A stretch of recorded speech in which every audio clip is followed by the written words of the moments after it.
شيخنا دعاء مزجنا. Assalamualaikum warahmatullahi wabarakatuh. Pada kesempatan kali ini saya akan membahas tentang agama Kristen. Tentu kalian sudah banyak mengetahui agama Kristen itu tentang sejarah dan seluk-beluknya. Mungkin saya sedikit akan menerangkan, menjelaskan pada kalian semua tentang agama Kristen. Sebelum terutusnya Nabi Muhammad Sallallahu Alaihi Wasallam, sekitar 500 tahun atau sekitar 600 tahun sebelum beliau lahir, Allah mengutus Nabi Isa sebagai Rasul dan juga Nabi kepada Bani Israel. Akan tetapi ajaran yang dibawa oleh Nabi Isa, yakni mengesahkan Tuhan, saya sampaikan secara singkat saja, mengesahkan Tuhan itu hanya diikuti oleh beberapa segelintir orang-orang Bani Israel saja. Bahkan Nabi Isa oleh mereka itu diburu dan akan dibunuh. Itu.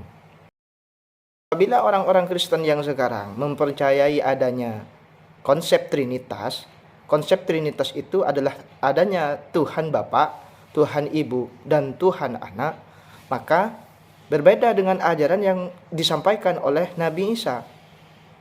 Salah satu tokoh membuktikan bahwa yang bernama James Houston Buxell dalam sebuah bukunya yang juga dikutip oleh salah satu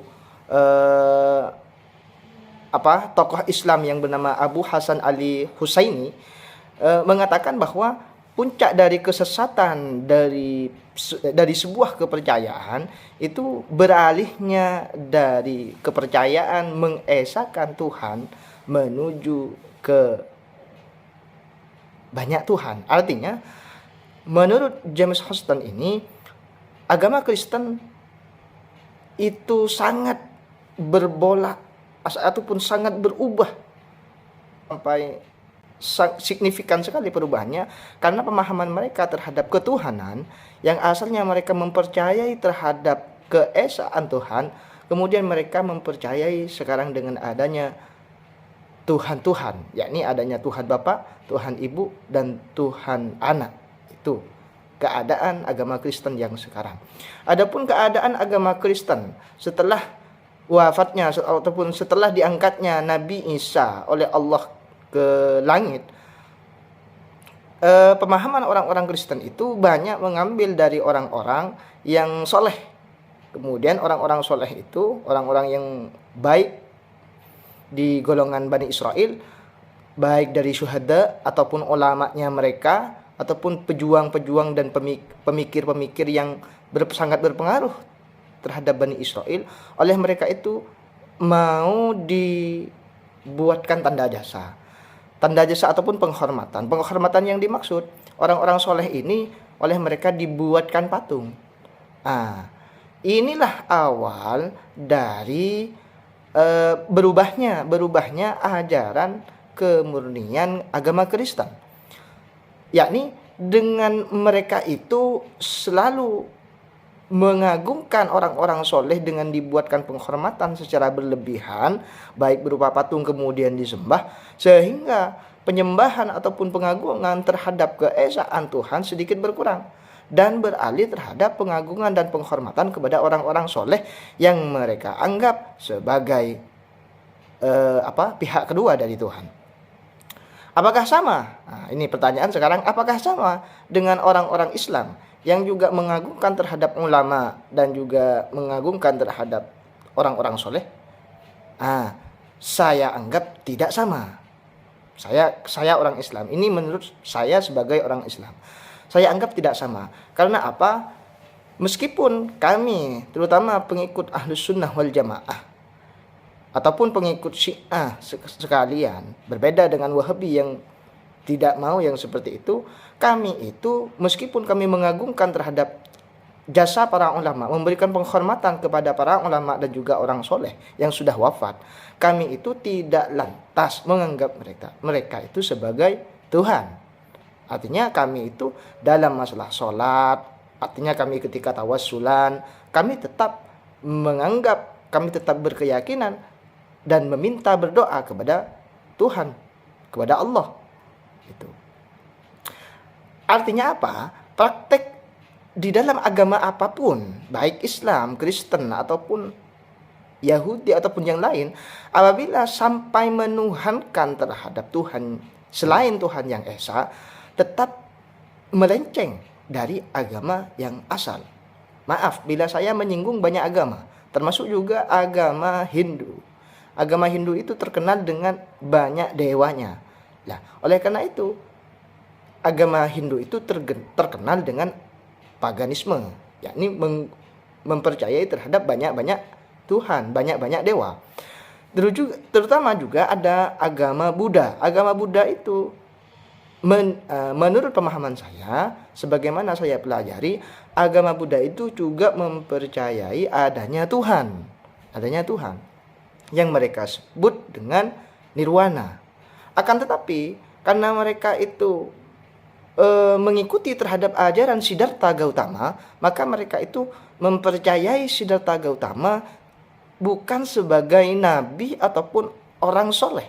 Akan tetapi mereka perlakukan, mereka yakini dan mereka percayai bahwa Siddhartha Gautama itu sebagai Tuhan ataupun sebagai pihak kedua dari Tuhan. Nah, oleh karena itu, praktek yang seperti ini menurut Islam sangat tidak dibenarkan. Nah, ini masuk dalam kategori dosa besar, dosa syirik, dosa. Artinya orang yang mengakui terhadap adanya Tuhan lain selain Allah, selain Tuhan yang Esa, maka itu disebut dengan musyrik. Nah, apabila kami mengatakan kepada selain agama, selain orang, ya, kepada orang-orang yang menyembah selain Tuhan yang Esa, maka kami tetap menyebutnya dengan musyrik. Nah, musyrik artinya menyekutukan satu Tuhan dengan Tuhan-Tuhan yang lain. Itu dalam pandangan agama Islam. Jadi kembali kepada agama Kristen, bukan Nabi Isa-nya yang keliru. Karena Nabi Isa itu menyampaikan ajaran Allah, ajaran syariat Allah yang membawa bahwa Tuhan itu adalah Esa. Itulah yang sering menjadi perdebatan antara tokoh-tokoh tentang masalah keesaan Tuhan. Apabila sering adanya debat antara Islam dan Kristen tentang keesaan Tuhan, ini tetap orang Islam akan menolak adanya Trinitas, konsep Trinitas di dalam Kristen sampai kapanpun, bahkan sampai kiamat orang Islam tidak akan menerima adanya konsep Trinitas.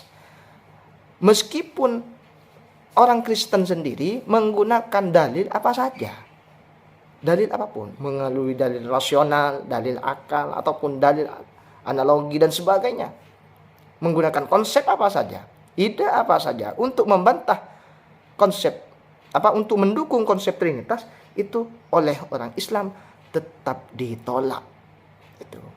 Ini adalah saya, bukan maksud saya untuk menyalahkan satu sama lain, akan tetapi saya hanya menyampaikan pada orang-orang Islam itu sendiri, ini adalah pandangan Islam, pandangan kami sebagai pengikut Nabi Muhammad Sallallahu Alaihi Wasallam tentang konsep ketuhanan. Itu saja.